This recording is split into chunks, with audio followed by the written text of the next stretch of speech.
Assalamualaikum warahmatullahi wabarakatuh. Salam sejahtera untuk kita semua.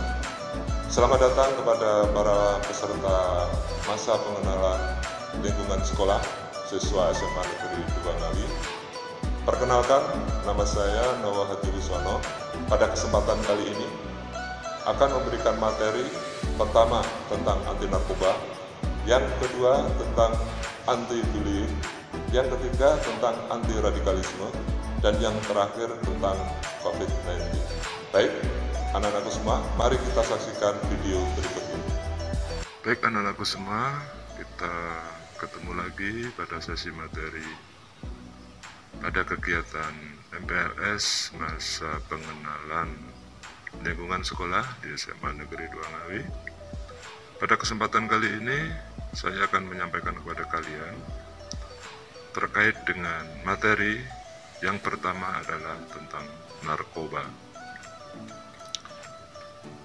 Narkoba atau yang disebut dengan psikotropika atau obat-obatan terlarang dan terkait pula dengan zat adiktif atau nafza disingkat, adalah bahan zat atau yang dapat mempengaruhi kondisi kejiwaan seseorang, psikologi seseorang, sehingga dapat mengganggu pikiran, perasaan, dan perilaku dan menimbulkan ketergantungan fisik dan psikologis. Dari pengertian di atas, kita tahu bahwa narkotika atau psikotropika atau zat adiktif itu selain dapat menurunkan kesadaran, hilangnya rasa, dan menimbulkan ketergantungan, juga dapat menyebabkan perubahan khas pada aktivitas mental dan perilaku, sehingga bisa menimbulkan ketergantungan baik psikologis atau fisik. Beberapa zat narkoba yang sering kita lihat, sering kita amati, kita dengarkan, ada istilah heroin, ada morfin, ada kodein, ada amfetamin, ekstasi, kokain, ganja, dan seterusnya. Di Indonesia, rata-rata pada pelajar usia 11-24 tahun ini sering mengalami gangguan ini, sebagian walaupun tidak semuanya. Dan biasanya diawali dengan mereka itu pergaulan, minuman-minuman keras, kemudian mengenal rokok, kemudian bergaul dengan mereka para pecandu, akhirnya lambat laun mengalami ketergantungan, ikut-ikutan, dimulai dari rasa ingin tahu sehingga menghasilkan ketergantungan. Anak-anakku semua, yang perlu kalian waspadai bahwa dampak negatif narkoba terhadap remaja ini bisa besar, karena ini akan berpengaruh pada masa depan kalian. Dampak ini bisa kita lihat dari sikap, perangai, dan kepribadian dari anak tersebut. Bahkan bagi anak-anak sekolah kadang sering membolos, kurang disiplin, turunnya nilai pelajaran, mudah marah, sering ngantuk di kelas, bahkan tidak memperdulikan kesehatan diri sendiri. Bahkan yang paling parah ini bisa mengarah kepada kriminalitas karena dia kecanduan, akhirnya suka mencuri untuk membeli narkoba. Itu sangat berbahaya anak-anak semua. Maka saatnya kita say no narkoba. Katakan tidak untuk narkoba, tegas. Yang kedua, kita tahu bahwa narkoba itu juga sudah dikenalkan pada diri kalian sejak kecil, bahkan orang tua kalian juga mewanti-wanti bahaya narkoba ini, mulai dari lingkungan rumah, sekolah, pendidikan agama sejak dini, bahkan di masyarakat terus-menerus dilakukan terkait dengan bahaya narkoba. Bahkan di sekolah kita pun nanti kalian gak usah heran, dari tim tatip semada ini nanti pasti sering rutin akan melakukan razia, baik secara mendadak ataupun ada pemberitahuan terlebih dahulu.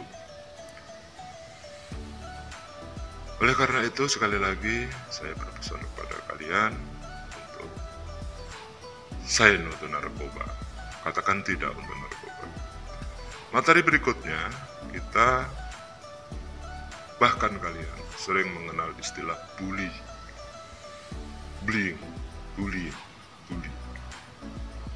Ini merujuk pada arti penindasan perundungan, bahkan penindasan dengan cara kekerasan, baik secara verbal maupun tindakan yang dilakukan secara sengaja oleh orang terhadap orang lain, individu lain, dan bertujuan untuk menyakiti, baik yang dilakukan kadang-kadang itu disengaja, tidak disengaja, dan terus-menerus terjadi. Nah, dari kata bully ini kita tahu bahwa kenapa bisa terjadi bully? Kenapa bisa terjadi bullying?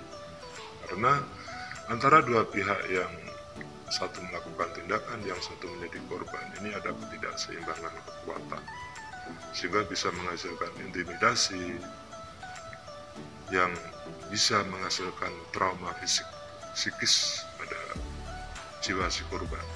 Karena kadang-kadang itu dilakukan secara berulang dan terus-menerus, bahkan berkelanjutan. Anak-anakku semua, kenapa bully itu berbahaya? Karena memang pada dasarnya secara psikis itu bully itu bisa menghasilkan ketakutan, menimbulkan dendam, bahkan budaya kekerasan di lingkungan kita. Apalagi para remaja yang memiliki jiwa muda, itu ketika dibully dia akan menghasilkan jiwa trauma, kadang bisa menghasilkan dendam. Bahkan banyak peristiwa di mana bully itu bisa membahayakan nyawa seseorang. Ini penting bagi kalian mengenal ada istilah bully itu. Ada fisik, ada verbal, bahkan sosial. Itu bentuk-bentuk bully di sekitar kita. Fisik, memukul, verbal, kemudian mencaci, memaki, mengancam.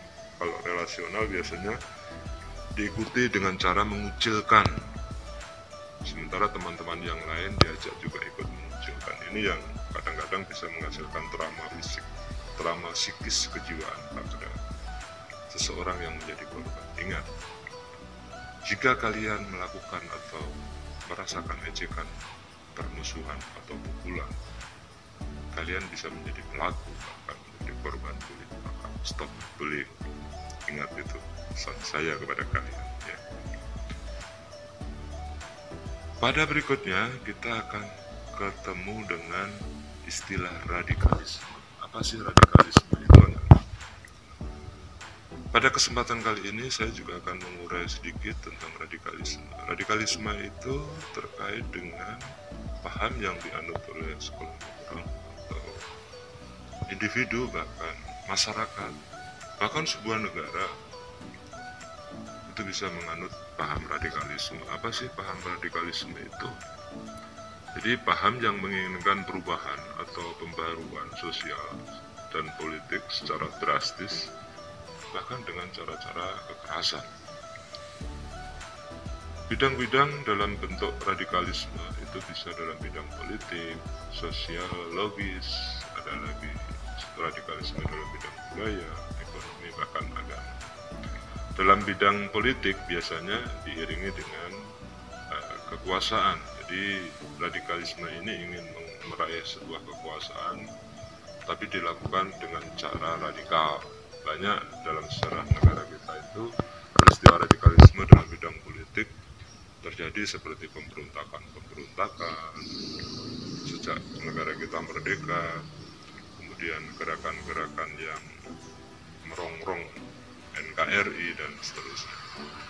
Kalau radikalisme dalam bidang sosiologis ini sifatnya radikalisme yang dilakukan oleh seseorang atau sekelompok di masyarakat, hubungannya dengan proses sosial, struktur sosial dalam kelangsungan hidup dari masyarakat tersebut. Ciri-cirinya adalah mereka ingin perubahan di sebuah masyarakat, tapi secara drastis,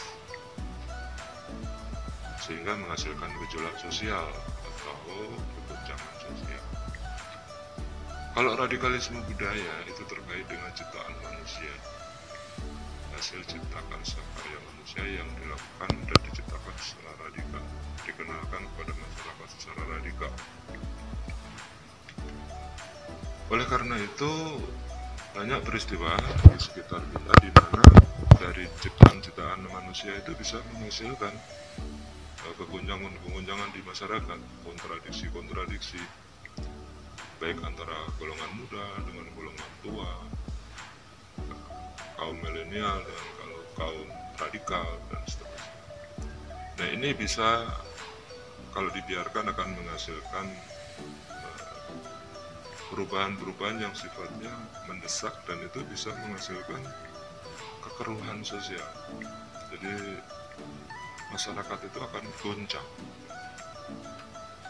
Berikutnya, radikalisme dalam bidang ekonomi. Radikalisme dalam bidang ekonomi ini terkait dengan pembangunan ekonomi yang dihasilkan oleh sekelompok masyarakat, tapi kadang-kadang itu bisa menimbulkan perpecahan karena ada dalam bidang ekonomi tadi itu sebagian masyarakat tidak menginginkan dalam bidang ekonomi. Jadi di sebuah masyarakat ada usulan pembangunan sebuah momen atau suatu tempat atau apa, tapi pelaksanaannya itu dipaksakan. Ini akan bisa menghasilkan kegoncangan juga di tengah masyarakat.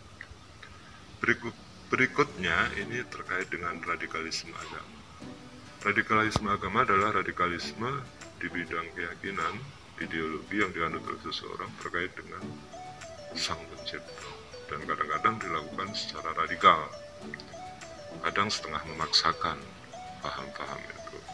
Bagi kalian penting, anak muda, untuk kalian yang generasi muda, untuk lebih hati-hati terhadap radikalisme agama, karena ini akan bisa menghasilkan pemahaman-pemahaman yang keliru, bahkan bisa menjurus kepada kesesatan.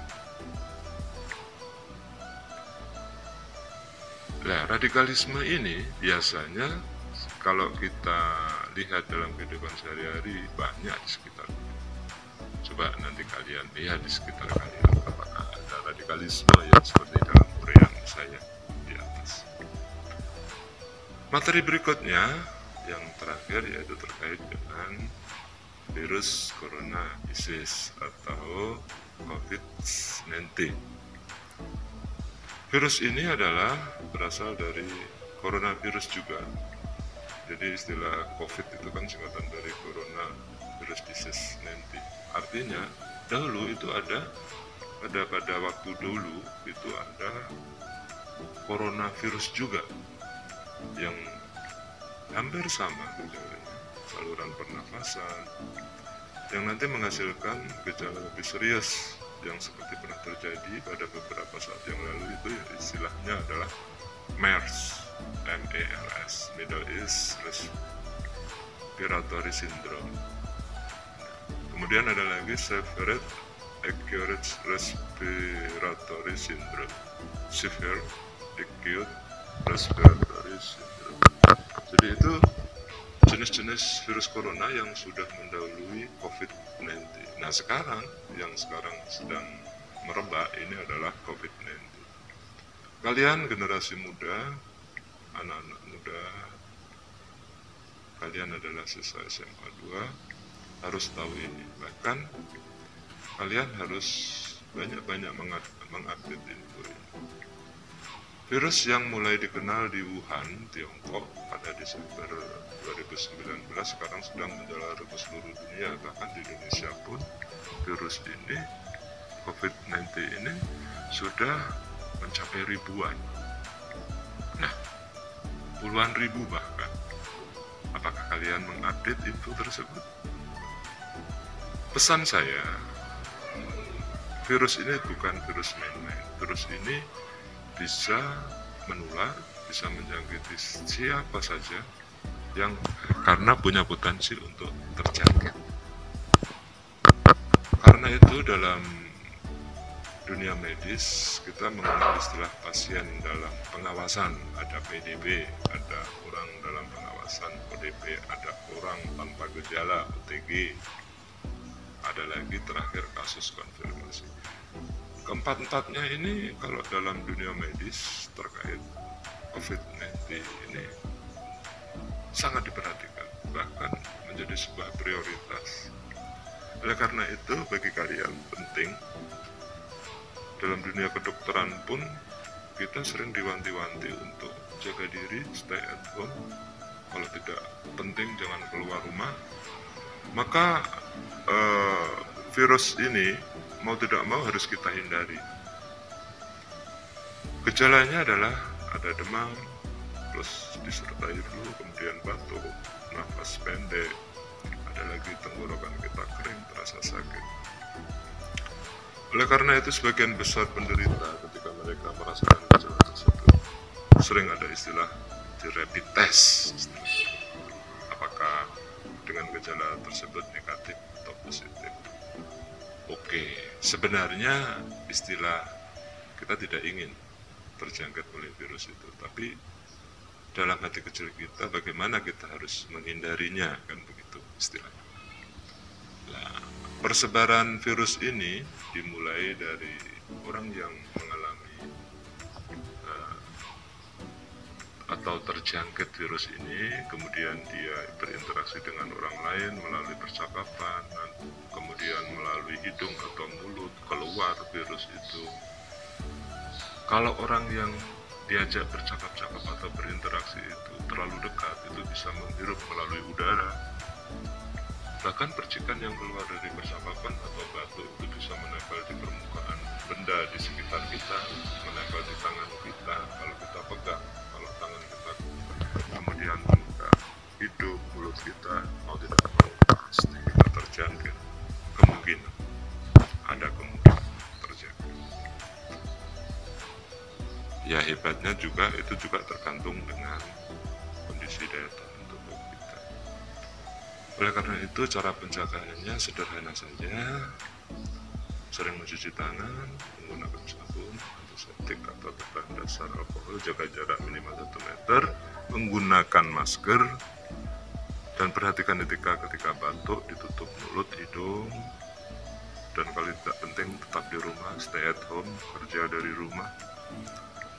Dan hindari menyentuh area wajah sewaktu-waktu karena kita habis bepergian dan sebagainya, karena itu bisa cepat terjangkit kalau memang dari tangan kita itu terbawa virus tersebut.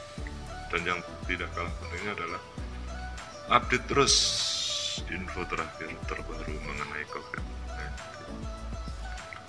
Baik, anak-anakku semua, terima kasih atas perhatiannya.